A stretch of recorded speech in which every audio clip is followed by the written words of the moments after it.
Okay, let's jump right in. Picture this. You walk into your kitchen on what feels like a totally normal evening, and boom, right there on the counter is a wide open bottle of gummy vitamins. Your heart instantly drops, right? Because you look down and see your kid just chewing away happily. Suddenly, you're thrust into this super high-stress situation. Well, this explainer is going to be your calm, step-by-step action plan for exactly this moment. Because when it comes to a gummy emergency, having a solid, structured plan is absolutely the best way to swap out panic for decisive action.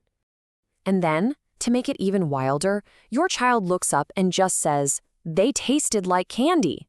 It's totally relatable, but man, it introduces this massive, high-stakes confusion.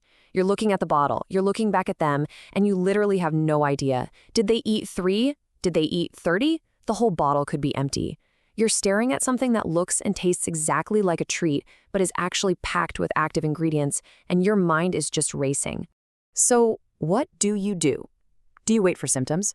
I mean, your first instinct as a caregiver might just be to take a deep breath, sit them down, and watch them like a hawk for an hour. But here is the absolutely crucial takeaway. Guessing is incredibly dangerous. Different gummies have vastly different substances and concentrations. An adult multivitamin, a melatonin gummy, an iron supplement, they do not carry the same risk. Some can cause major internal issues way before you ever see a single physical symptom on the outside. We simply cannot wait. To tackle this, we're going to follow a really clear, structured roadmap today. We'll cover the incident and assessment, crucial mistakes to avoid, gathering the evidence, contacting poison experts, intentional ingestion protocols, and finally, observation and future prevention. Together, these make up the 8 critical steps of a complete emergency response. Let's get into it. Step 1 is the incident and assessment. In those very first frantic moments, your focus has to be 100% on the child, not on examining the bottle. Let's walk through this triage phase. First things first, look at your child. Check their breathing and their responsiveness. If you see severe signs, and by that I mean if they collapse, have a seizure, or struggling to breathe, or if they just can't be woken up, you call 911 immediately. Period. Do not delay emergency care to count missing gummies or Google the ingredients. Now, if they're awake and breathing normally, your very next move is to stop any further exposure. Get that bottle and any stray gummies far away from them and any other kids in the room. Which brings us to part 2, crucial mistakes to avoid. Look, when panic sets in, it is so easy to fall back on dangerous myths or some random internet folklore you heard once. We need to actively avoid those traps. First and foremost, absolutely do not induce vomiting. Let me put a hard stop on this right now. Do not try to make your child throw up. No fingers down the throat, no salt water, no mustard, hydrogen peroxide, or ipecac. Actually, ipecac isn't even recommended for home poisoning treatment at all anymore. Forcing a child to vomit can cause choking, pull fluid into the lungs, cause extra damage to the throat, and it literally just delays them from getting the real medical treatment they might actually need. And again, do not wait for symptoms. The lack of early symptoms definitely doesn't mean you're in the clear.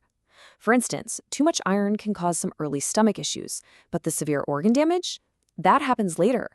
Certain delayed release or fat-soluble vitamins can build up in the system and cause toxicity even if your kid looks totally fine in the moment. So never use how they look right now as your only gauge for safety. Okay, moving to section 3, gathering the evidence. You've assessed your child, you've kept your cool, and haven't tried to make them sick. Now you need to actively secure the scene. Hold on to that original container. Whatever you do, don't throw the package away. You're going to need those exact product details.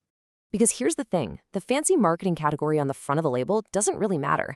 The actual ingredients do. Iron supplements carry a serious risk of organ injury.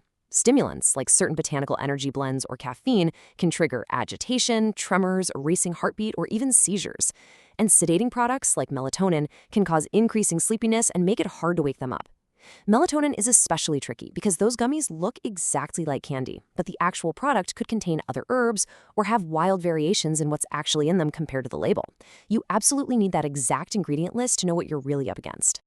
Once you have those ingredients, you've got to estimate the exposure. And there are 2 golden rules here. If you aren't sure about the amount they swallowed, estimate high. If you aren't sure about the child's exact weight, estimate low. Why? Because you always want to err on the side of caution for medical triage. And parents, please listen to this. Do not underreport how much they ate just because you're scared of getting in trouble or because your kid is afraid of being punished. Just ask them calmly.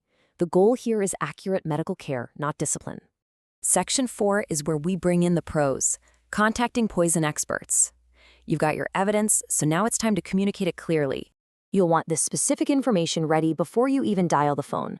The exact product name and ingredients, your high estimate for the amount swallowed, your low estimate for their weight, the time it happened, any symptoms they're having right now, and any other medications they take. Having all this compiled literally empowers the poison specialist to make a super fast, incredibly accurate assessment of your exact situation. Now, if you're in the US, you'll call 1-800-222-1222, or you can use the web poison control tool online. But a quick heads up, you absolutely have to make a direct phone call rather than using the website if the child is an infant under 6 months old, if multiple different products were swallowed, if you don't know what the product is, or if you suspect it was intentional self-harm. And of course, if you're outside the US, get in touch with your local poison information center right away.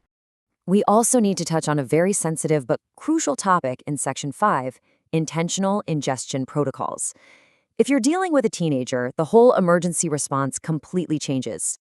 A teen might brush it off and say they just accidentally eat a handful of vitamins, but it could actually be connected to self-harm, desperation, or substance use. You have to ask direct, private questions. Ask things like, were you trying to hurt yourself? Or were you hoping not to wake up? Even if the stuff they took seems totally harmless or low risk, intentional ingestion always requires urgent professional evaluation. Don't leave them alone and immediately remove access to any other medications or weapons in the house. This is a mental health and safety emergency, not just a physical one. Finally, let's look at Section 6, observation and future prevention. You've talked to the experts, now you're in the final phase of the response, which means strictly following their instructions and making absolutely sure this doesn't happen again in your home. The Poison Center might tell you it's fine to observe your child at home, but I really can't stress this enough. Home observation is an active medical directive. It is not proof that it was just a false alarm. You have to follow their exact instructions on how long to watch them, what specific symptoms to keep an eye out for, whether it's safe to let them sleep, if they can have food or fluids, and exactly when you need to call them back. Please do not cut the observation time short just because your kid seems completely fine after an hour. Once the immediate crisis is over, you need a clear timeline for prevention. In the next 10 minutes after this explainer, make a household poison response card with the Poison Center number and your kid's weights. Within an hour of an event, make sure all these products are locked up and completely out of reach. Because here's a crazy fact. Child-resistant packaging literally just means it takes a kid slightly longer to open it. It is never truly child-proof. And within a day, establish a firm family rule that separates how a medicine tastes from permission to eat it. Try using this exact, calm phrase with your kids. This is a health product. An adult decides the amount. Whatever you do, never call vitamins or medicines candy just to get a toddler to cooperate and take them. They need to understand that even if something tastes incredibly sweet, it is medicine, and taking extra is totally unsafe. We're not trying to terrify them. We're just teaching them that an adult is always the one who gives out the dose. So, this brings us to the ultimate question you have to ask yourself right now. Will you be ready to respond before the exact danger is known? The whole point of this explainer wasn't to make you memorize which specific gummy brand is dangerous. It was to challenge you to prep your action plan today. That way, the next time you walk into the kitchen and see an open bottle, you won't guess and you definitely won't wait. You'll know exactly how to take action.